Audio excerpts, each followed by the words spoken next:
What up, people? Welcome to another edition of Mike Steph's Wrestlemania Memories. I believe we're up to Wrestlemania 14. Wrestlemania 14 is one of those WrestleManias that you go back in history and people would say, well, you know, that's the beginning of the Attitude Era, that's the beginning of the Stone Cold Era, and for the most part, they would be right. WrestleMania 14 was also the first WrestleMania I saw live and in color since WrestleMania 9, right? Now, a little backstory to that. We had just got cable. I mean, by this time, I'm, 21 going on 22. I got one boy and one child on the way. Matter of fact, by the time WrestleMania came, I had two sons.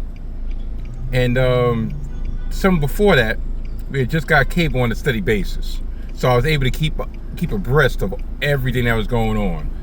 The Shawn Michaels controversy, the US versus Canada controversy, Stone Cold's injury, Bret Hart winning his 5th title, and of course, the Montreal Screwjob. Now, WrestleMania 14 can't really be discussed without discussing the Montreal Screwjob. And at this point in time, I was really based on wrestling magazines, which we know now are strictly kayfabe. But this was right around the time also where the wrestling hotlines started coming. And I'm not talking about the WWF hotline and the WCW hotline. I'm talking about the underground, quote-unquote, hotlines, the dirt sheet hotlines. In New York, we had a whole syndicate of hotlines. We had Captain Ivan, Blackjack Brown, we had the Chronic Connection. We had a whole bunch. We had the Black Hearts. We had, and one of them that's still going today, even though he goes under a different moniker, we had Anthony the Funker, who is known now by the name Don Tony, and he still, I won't say have a hotline, but he has a podcast, DT and KC, RIP to Kevin Castle. Every Monday night he goes live on the Discord. Yeah, it's a whole bunch, but he pretty much originated from New York. So back then, that's where you started trying to get all the dirt.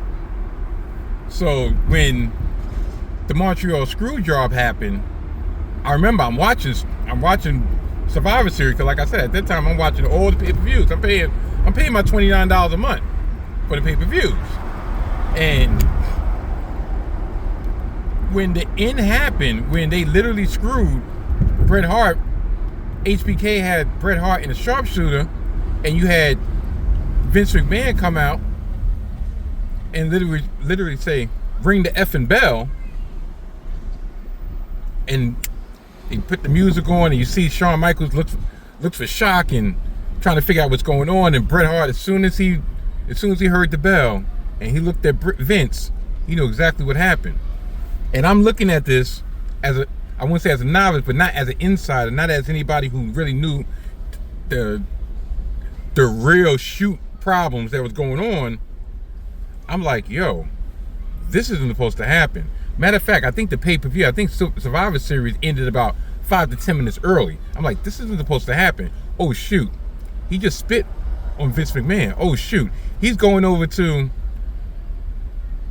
the announcing table, he's breaking all the cameras. Oh shoot, he's writing WCW in the air. Okay, this is not supposed to be happening. But alas, that's exactly what happened. So when Bret finally leaves and Shawn Michaels is the champion, and Stone Cold was fighting with the first iteration of The Rock over the Intercontinental Championship, we kind of knew where the end game was going to be, but we just didn't know how we was going to get there. I'm not going to lie. When Owen Hart returned as the Black Heart, I thought he was going to be the next WWF champion, because like, why wouldn't he be? That's like a ready-made angle. But unbeknownst to me, behind the scenes, they put the Ixnay on that. It was like, all right, he gets one championship match and that's it. Down the line. Matter of fact, he could feud with the European champion, Triple H, Hunter Hearst Helmsley. This is also the culmination of the first iteration of DX. Shawn Michaels, Hunter Hearst Helmsley, Chyna, and Rick Rude. Rick Rude was nowhere to be found after the Survivor Series. He quit. But when I'm saying they were pushing the line, they would pretty much show, well, you know, HBK, Shawn Michaels, would love to moon himself. I believe one Christmas episode they had Michaels, Helmsley, pretty much naked except for Christmas hats or Santa hats. And I think, if I'm not mistaken, was that the time that they actually showed Chyna's ass? I'm not sure. We had Goldust, who was off the rocket, almost like off his meds, doing a lot of sadomasochistic stuff. It was crazy. So pretty much the lead up to WrestleMania 14 was a changing of the guard. Like, not even a changing of the guard, but like, listen, we're gonna go there. The backstory of it, of me personally, was, this is right before I got married, but my wife's stepfather, he was a wrestling fan. And I want to say right after my son was born, things were tight. I was jobless. I quit a job. Unbeknownst to me, I probably should have did it, but whatever, you know. Stupidity is wasted on youth. And I couldn't really afford to watch WrestleMania. So my wife's stepfather invited us over to the house to watch WrestleMania. I remember Mike Tyson was involved in WrestleMania 14. He was a member of DX before he turned against them after the main event of WrestleMania and knocked out Shawn Michaels. But the angle was Steve Austin proclaimed himself to be the baddest mother effer on the planet. So, of course, Mike Tyson took umbrage to that. I was like, no, I'm the baddest mother effer on the planet. So he came to Raw, and they had a face-off. Looked like they was about to have a fight. And once again, I didn't have cable at this time, so my upstairs neighbor invited me upstairs because she knew how much I loved wrestling, to see the main event segment of Stone Cold and Mike Tyson. Mike Tyson during DX, he was all in the build-up. Stone Cold, pretty much he was going against all odds to get his first championship of his career, his first world championship of his career. Not only did he have to go against the Heartbreak Kid and his cohort, he had to go against the baddest mother effer on the planet.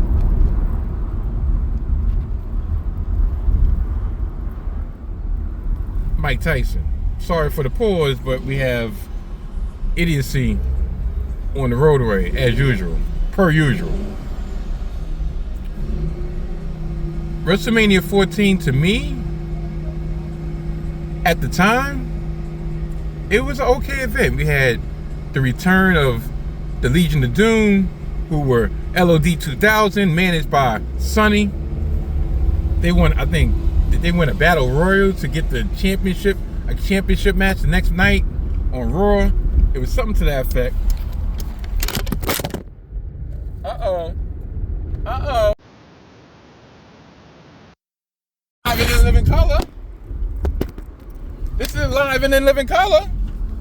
And I'm gonna have to pause this for a minute. See, this is what happens when you do things live. This is what happens when you do impromptu U-turns, when you have to whip that car and get on the other side just like that. Anyway, yeah, we had The Rock defend his IC championship against the world's most dangerous man, Ken Shamrock. And Ken Shamrock won the match with the ankle lock, and then he snaps, and the decision was reversed due to him getting disqualified because he didn't let go of the ankle lock. We had, it was a lot of matches. We had Hunter S. Helmsley versus Owen Hart for the European Championship. We had the in-ring debut of Sable. I think going against Marvelous Mark Miro, if I'm not mistaken. Like I said, this is off the top of the head. But reality, it was all set up to be the coronation of Stone Cold Steve Austin as the next man, as the next champion. And of course, little did we know, the next night was going to be the unveiling of the Mr. McMahon character. There was always glimpses, especially from the Survivor Series, because to my amazement, I'm like, yo, why are they asking Vince who's going to win the match? Why is Vince not at the announcing table? Because for all these years, all these WrestleManias, we was accustomed to Vince being the announcer.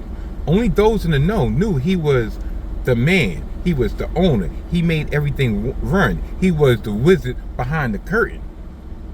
So when they asked Vince McMahon who's going to win, matter of fact, I think it was Michael Cole asked, well, who's going to win? He was like, I don't know. We'll have to tune in to find out. And he's flanked by Sergeant Slaughter and Jerry Briscoe. I'm like, what's going on here? Tell you the truth, the announcer became better when it was just JR and the King.